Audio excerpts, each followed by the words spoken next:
This is Real News Media TV, coverage you can trust. Please like, share, subscribe, and hit the notification bell. Select all for daily news updates. Good afternoon, my Real News Media TV family. Welcome back to the channel for another news update for February 13, 2023. And in the news this afternoon, boys are being boogered by gangsters, says counselor. A Clarendon councillor has sounded the alarm that gang members are boogering young boys as a form of initiation, then using the shame associated with the abuse to keep their victims in the clique. Parents who may have knowledge of the abuse, she said, are too afraid to speak up. Criminals are boogering the young boys to show their strength, and the parents cannot talk because them a bad man, so they use that to quiet the neighborhoods, said Councillor Lee Williams of the Jamaica Labour Party Maypen North Division. Some parents don't even know what is happening to their kids. They do these things to recruit them into the gangs so that they cannot leave, because they don't want others to know what has happened to them.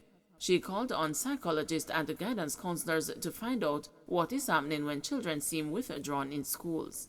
Williams' comments came at last Thursday's monthly sitting of the Clarendon Municipal Corporation during a discussion about the increase in sexual offences, especially among young girls in the parish. A concerned superintendent of police in charge of Clarendon, Carlos Russell, has appealed to predators to keep their hands off children. He began by speaking about the abuse of young girls. "We are just appealing to the men to leave the little girls alone. We're seeing too many babies that are being molested by adults, and it is very distasteful. We're seeing 5-year-olds being molested by adults. We're also asking the mothers to be very careful who they leave their children with, because in some cases, it's the same family members or persons living in the same household that are the perpetrators. So mothers, please be careful how you leave your children and who you leave them with," he warned. His team, he said, continues to reach out to the most vulnerable in some communities via the Center for Investigation of Sexual Offences and Child Abuse through lectures and sensitization sessions. Councillor Cian Barneswell of the People's National Party, his division, made the point that boys are also being preyed upon, and they often suffer in silence. It doesn't only have to do with girls, because the girls will tell an aunt or someone else in the community, but the young boys tell nobody, and they live with that scar for life. Sometimes when they behave in a particular way, when they become an adult, it is because of what had happened to them when they were a child, he said.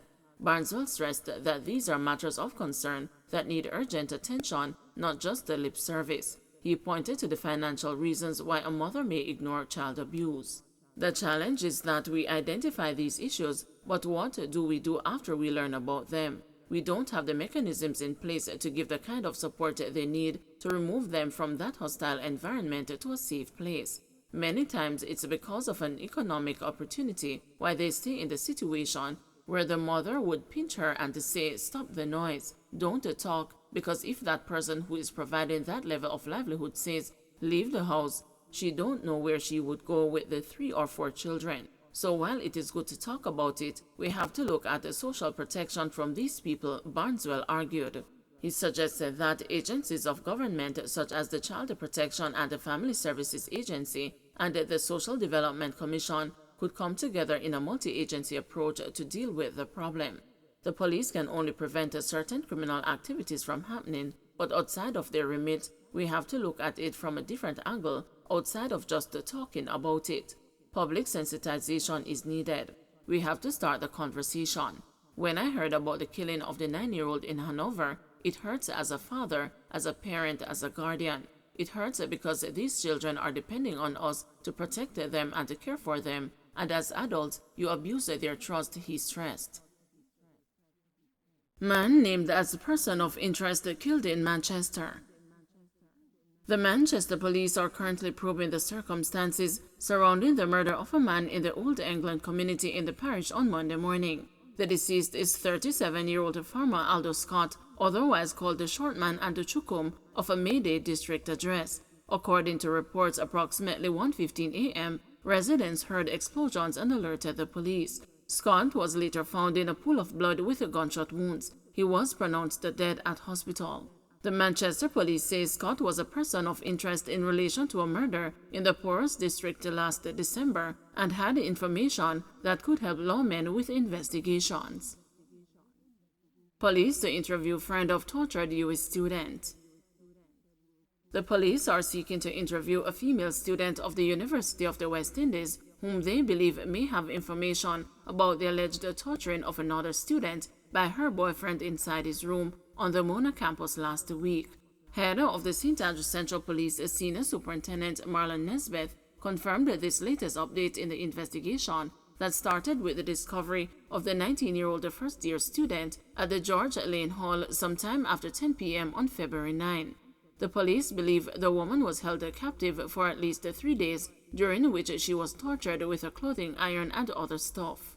The person, from our information, shared a good rapport with both parties, so may have had some idea of this alleged torture to be unfolded or being unfolded. We are not certain which. As to the extent of them alerting anybody, we can't say yet. It is quite possible that they did, the senior policeman told the news on Monday. And Nesbeth said the probe has so far found allegations that the victim was accused by the 20-year-old man of infidelity on the day before she was locked away in his room. Both students reside on the hall. Director of Security at the UWI Mona, Norman Haywood, said one of the woman's friends reached out to the office, whose personnel later found her in a room assigned to the accused student on one of the hall's senior blocks. The case was then handed over to Nesbeth's team. Haywood, who was not present when the woman was found, said she was not bound, but that he locked and had her there. I understand she was very afraid, shaken up, and there were some visible burn marks on her, he said. The man has been charged with assault occasioning grievous bodily harm and is expected to appear in the Kingston and St. Andrew Parish Court this week. The police are seeking advice from the Office of the Director of Public Prosecutions on whether other charges can be brought against him. He remains in custody after being charged on Friday.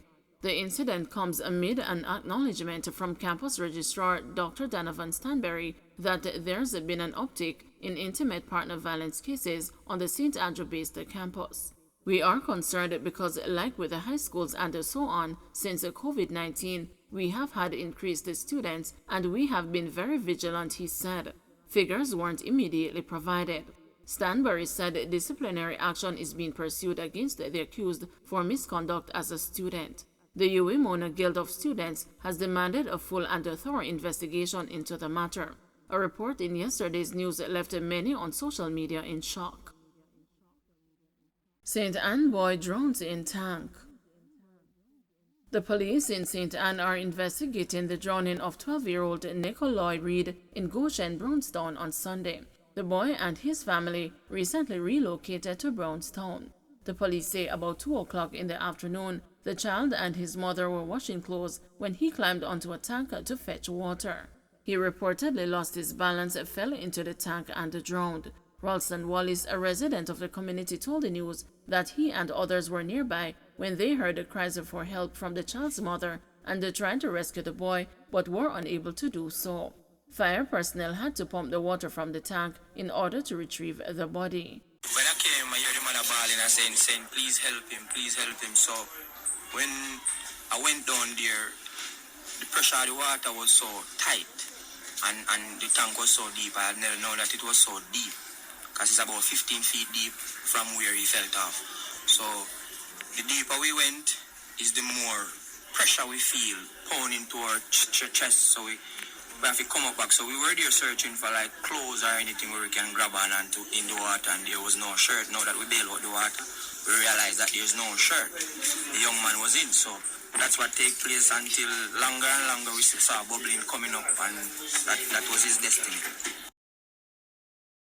Don't forget to like, share, subscribe, and hit the notification bell. Select all for daily news updates.